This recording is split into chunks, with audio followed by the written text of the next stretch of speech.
Pinup Girl Fetish Creeper. I'm posting on mobile, so forgive any crappy formatting. Also, I'm gonna try to keep the story straight and to the point. It's usually quite long, and there's a whole other side to it that ends up with me quitting my full-time job and stuff, but I feel like that quickly became too difficult to follow without actually being familiar with everyone involved, so maybe I'll add on and edit if anyone is interested. I hate long introductions, so here's some quick background information. Me, female 22, and very petite at the time, and big into the pinup girl look. Jenna, my best friend 26 at the time, opened her pinup greaser clothing store called G&D with her husband, about an hour from where I live. I worked there one night a week alone to help them out. G&D, located in the middle of a 3-store strip mall, between 2 stores that had closed for the night. Okay, now for the story. It was maybe 8 p.m. and I was working at G&D.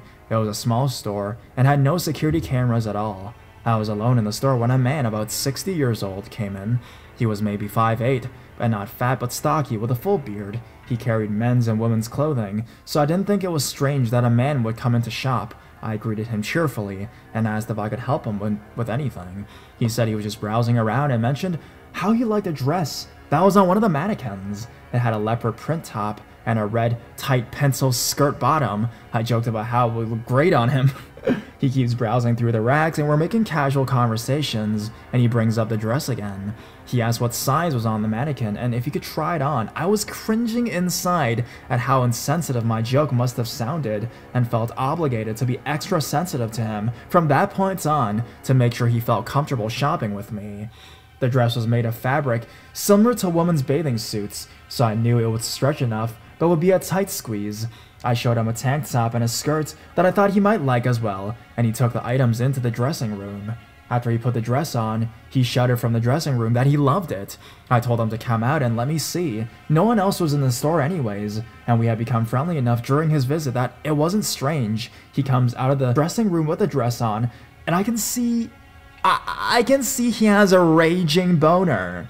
I found it pretty strange, but the guy was super nice and didn't give off any creepy vibes other than the boner, so I decided to ignore it and focus on making the sale instead. I was genuinely surprised at how well the dress actually fit him, and it was fairly expensive, so I knew I had to do what I could to sell it. He goes back into the dressing room to try on the next outfits and asked me if I could help pull the dress over his shoulders because it was tight and he was basically stuck.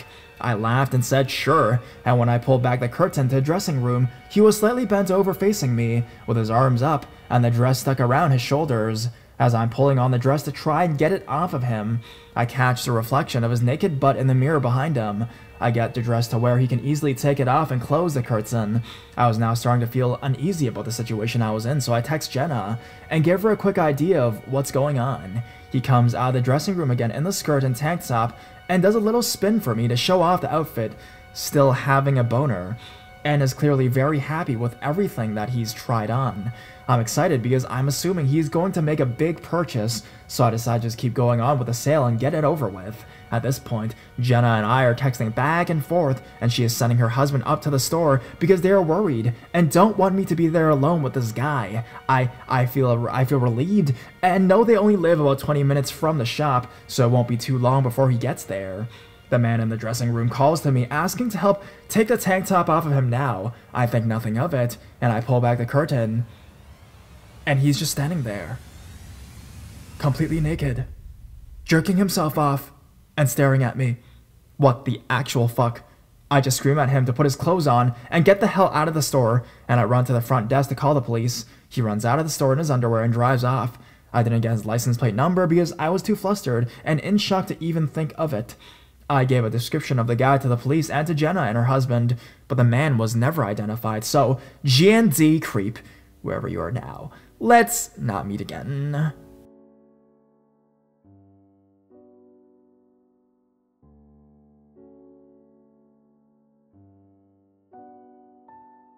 Chased by foot fetishists. So this happened to me when I was 15 years old. A friend and I were sitting on the curb of our local shopping center around 11 p.m. waiting for a ride home, and this man, probably early mid-20s and attractive, came up to us and asked for a favor. He had a buzz-cut, military-looking outfit, boots, etc. We thought he was harmless enough and asked what he wanted. He says he'll pay me and my friend $40 each to take off our boots and socks and put our feet on his face while he lays down in his car. He was looking around and smiling as he said it, and we thought it was a joke, so we said no. I'd, with my big mouth, said, maybe 100 each, misreading the situation as some sort of a prank. The joke was not a joke, I realized, when he got very serious and agreed. I shot him down quickly, explaining I had read the situation wrong, but my false acceptance had woken some perseverance in him. He kept getting closer to where we were sitting, asking our names, where we lived, thrusting his money at us, saying he would pay us anything. He then changed the deal to us staying put and not coming to his car, but instead to just lift our feet, and he would lie under them right there in the parking lot. Eventually, the guy got sick of hearing our nose and huffed away back to the parking lot, got in his car, and left. We watch his car drive off, but instead of it fading into the distance, it makes a sharp turn into the adjacent parking lot. The car, now facing us, blasts its brights on. The guy then gets out of his car and opens all his doors. The interior lights are on, and I can see him reach in to grab something from the front seats. From the back seat emerges a very tall, seemingly well-built man. At this point, both guys are staring in our direction, and with the headlights blasted and the car still running, the two break into a full sprint towards us. They have a good ways to run to close the distance, but my friend has horrible eyesight and couldn't see them coming, meaning as I'm screaming and hopping in place telling her they're coming after us, she is still firmly planted on the ground, unable to process what's going on. In panic, I end up dragging her along the curb until she stands up and runs with me. We ran down the stairs to the other half of the town center, but being the time it was there were no stores we could run into and ask for help. It felt like a movie, two girls near tears, pounding on closed shop windows as we ran past. The bottom half of the shopping center is surrounded by woods, so we ran in the fairly deep and hid. We could see that they came to the edge of the trees, far enough away from us, but for some reason, gave up after about 30 seconds of looking around, and left. We sat there crying for a good 5 minutes, till one of us had the bright idea to finally call our parents. After that, hanging out in the center after dark was a no-go for either of us.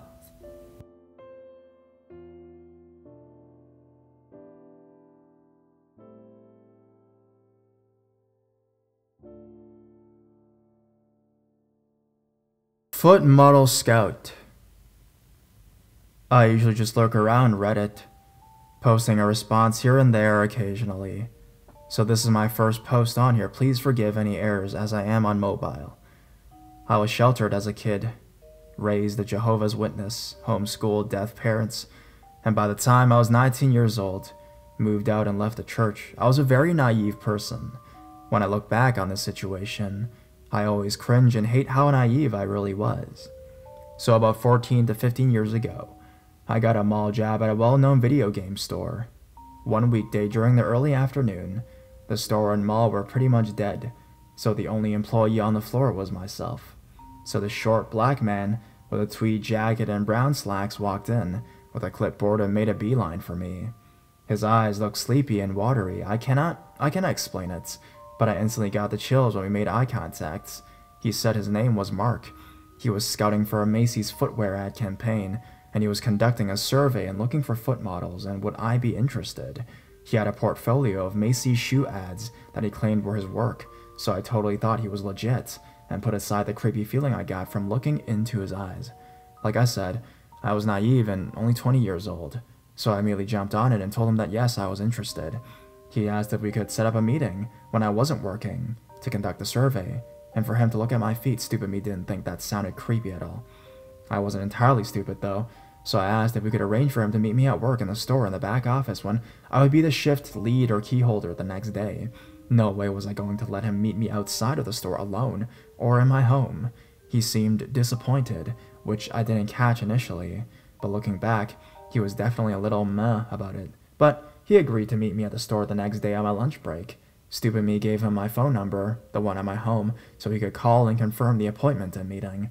He never called, but he showed up at the store at around 11:30 the next morning, so I went ahead and I took my lunch break. We went back to the office, and my gut kept telling me something wasn't quite right, but I continued on, because this guy had proof that he was legit. He asked me to sit on the chair, take my shoes and socks off. He sat in a chair in front of me, and put them on his lap, so he could get a closer look for veins and other bullshit. I should have made him stop and leave then, but I don't really know why I didn't. He started to slowly rub my feet, and his watery eyes were looking up at the ceiling. I was getting really weirded out at this point. Then he explained that he was seeing if massaging my foot would help with the appearance and make the blood flow pump with them. He then pulled out a pair of those nylon stocking socks that shoe stores have for you to try on shoes and proceeded to put them on my foot. I was so petrified, creeped out, and speechless at this point. I didn't move or say anything.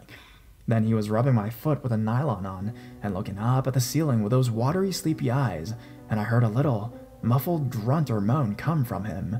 Then I felt his erect genital rubbing my foot. I jumped up, and at that point, my co-worker had come to the back to check on me, and the guy jumped up, grabbed his stuff, and bolted out of the store.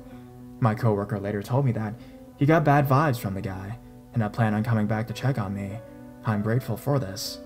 Mark actually called me at my home later that night and apologized, and that the work setting threw him off and would have preferred if we could meet in a more personable space. He sounded so unprofessional. "Hi, this is Mark, the guy with the survey." When he called, I told him no, I'm not interested in foot modeling, and thanks anyways. Then I hung up. It took me a couple days to let it fully sink in that I was basically assaulted. This guy was not a Macy's scout, never even conducted a survey, and was a foot fetishist. I often wonder what would have happened if I let him meet me somewhere outside of work. I kick myself and am embarrassed for being so naive and gullible to believe this guy. I just brushed it under the rug to make myself forget about it until recently. I never heard from him again. I recently decided to check through my state's sex offender registry, but I didn't see his picture. I'll never forget the eyes and face though, ever. I want to know if he's in jail, if he did anything worse than what happened with me, etc. So, Mark, the guy with the survey, let's never meet again, okay? Update. I found the man. He was arrested and charged with abducting 2 women while posing as a cab driver. I decided to check for keywords like foot fetishes gets Kentucky cab driver arrested, news edition. June 8, 2005, Louisville, Kentucky. A Kentucky cab driver with a major foot fetish apparently has taken things a step too far, police said. Martin Philip Jackson is accused of kidnapping a woman over the weekend with the intent of photographing her feet. Louisville television station WLKY reported Monday. Jackson, 39, was arrested Sunday and will be arraigned Tuesday. Since the boyfriend of the alleged victim reported her missing, the Metro Police Crimes Against Children Unit is leading the investigation, and detectives said they think there are more women out there who suffered at Jackson's expense. Early Sunday morning, the woman and her friend were leaving a downtown Louisville night spot and got into what they thought was a legitimate taxi, but at the first stop, that's when things became fishy. CACU Cap, Don Burbrink said, the one girl got out and she said, "I thought it was kind of weird that the meter wasn't running, and when I asked him how much he goes, it's on me, and I just thought that was strange." It got stranger for the other woman who, police said, was taken to Jackson's apartment in suburban St. Matthews. That's when the suspects stripped the woman down to her bra and panties, forced her to put on knee-highs, bound and blindfolded her, and then took pictures of her. He kissed her feet and fondled her feet, but he never went above the kneecap, Burbrink said, and as far as she knows, he never masturbated or anything else.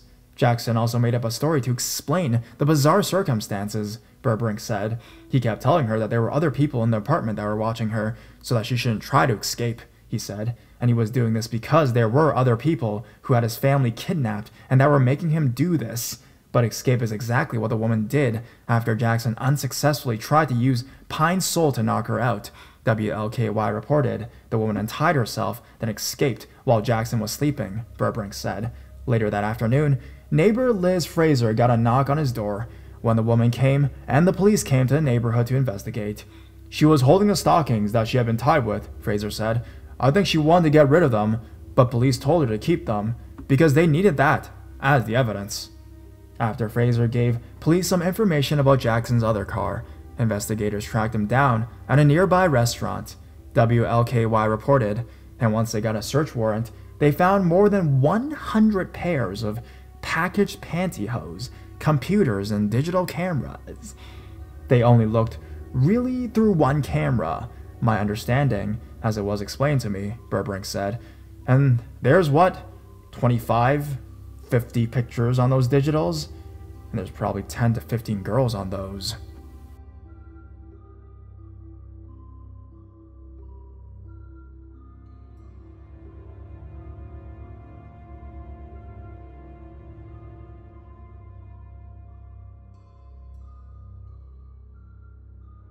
Creepy hand fetish guy.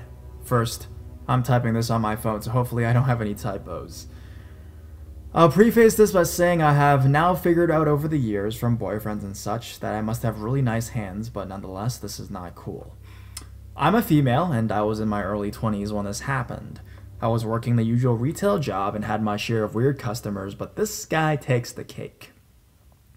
He came over to my register with a cart full of stuff, and I started to ring him up. He was an average-looking guy in his mid-30s, no red flags were raised. Then, as I'm ringing him up, I feel him watching me very intently.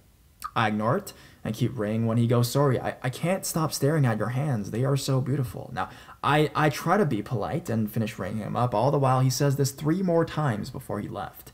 I think, okay, that's weirdo is gone. And another customer, I'm standing there doing nothing.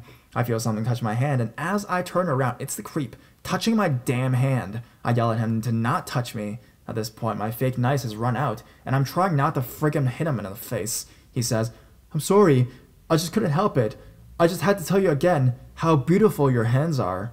At this point, my boss has caught on and chases him off. Let me just say, I didn't think this guy was, going to murder me or anything like that, to be honest, but still, creepy hand guy, or whatever the hell you are, let's not meet again, okay?